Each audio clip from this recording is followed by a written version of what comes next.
And here we are at Innovation Week 2023, brought to you by our good friends at TechNL. I want to tell you, this is day 2 for us in conversation. A lot of great conversations happening. People are making deals. They're looking at ways that they can work together. A lot of it, though, hinges on support, support from venture capitals and stuff like that. Why don't you introduce yourself and tell us a little bit about what you do? Absolutely. So I'm Danielle Graham. I co-founded the Firehood, which is an angel network of women from across Canada. And we also have an angel fund called Phoenix Fire. Okay. So tell us about the fund. What are you specifically focused on in your fund?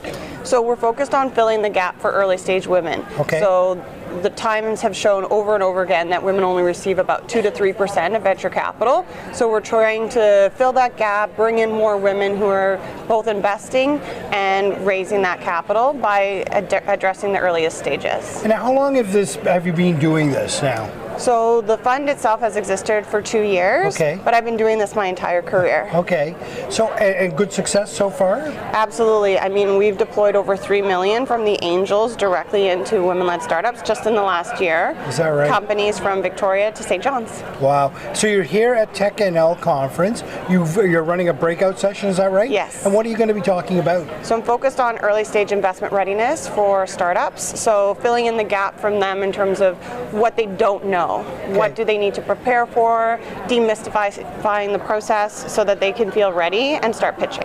So give us a little bit of a synopsis of what that might look like. I don't want to take your whole keynote your whole breakout away, but just kind of give us a bit of an idea, because there'll be people watching saying, what do I need to do to be a part of that? For sure. Well, it's the documentation that they need to prepare for. So the pitch deck, the data room, all the materials that they need to just organize into folders and be able to present that in a nice, clean way. They need to be able to understand their own investment strategy, articulate that, back it up, and then negotiate that with the right investors at the right stage. Yeah, well, that's a lot of work, though. You said it pretty easy, right? You said it pretty easy, but it's a lot of work for sure. But it's good to have somebody that can lay out that path for people so that they can see that, okay, it may be a little bit daunting, but I can get through it. And I'm not going through it alone. I'm sure that you stay with them to help them through the process. Oh, for sure. And also, it's not reinventing the wheel, right? It's a go-to process.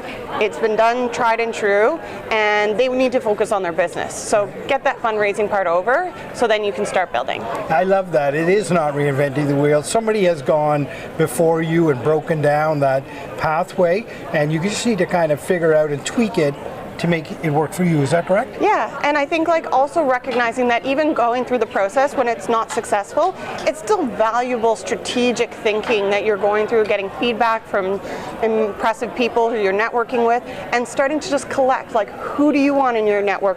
Who do you want on your cap table? Who do you want to advise you and work with you? So that's all valuable networking time. It sure is, right? Every time there might be a little bit of a turn that you didn't think it was going to go the way you wanted it to, it's just an opportunity to learn, right? Yeah. And when people understand that, they can get so much value from those things. I don't want to say fail, but sometimes you learn a lot from that process. Just like, Ross said when they were, taking the couch up the stairs, right? It's, I think that 2.3% of the time, 2.3 pivots are all successful companies go through that process. And so it really is important to go through that process and figure out what works for you. Yeah, so Newfoundland and Labrador right now, it's on fire. The tech sector is going crazy. Mining, whether it's the energy sector, everything is really churning along. It must be an exciting time for you to be in this conversation. Absolutely. I came back for the first time to Newfoundland in August, and I met 7 companies. We all went for brunch, and they all blew me away. And so I'm now working very closely with 4 of them already. Is that right? Mm-hmm. Well, there's a secret sauce here. There's no doubt about it. And it's a pretty unique little part of the world that we live in.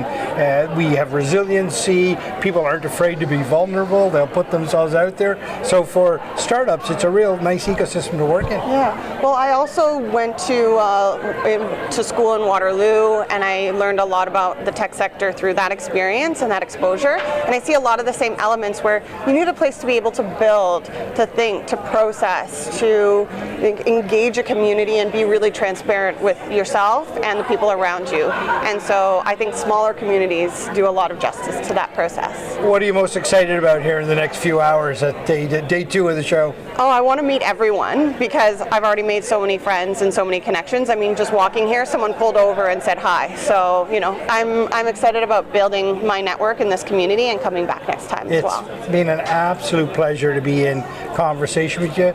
Keep up this great work. It's very important things that you do, and we certainly appreciate it. Thanks for being on the show. Thank you. Thanks for having me.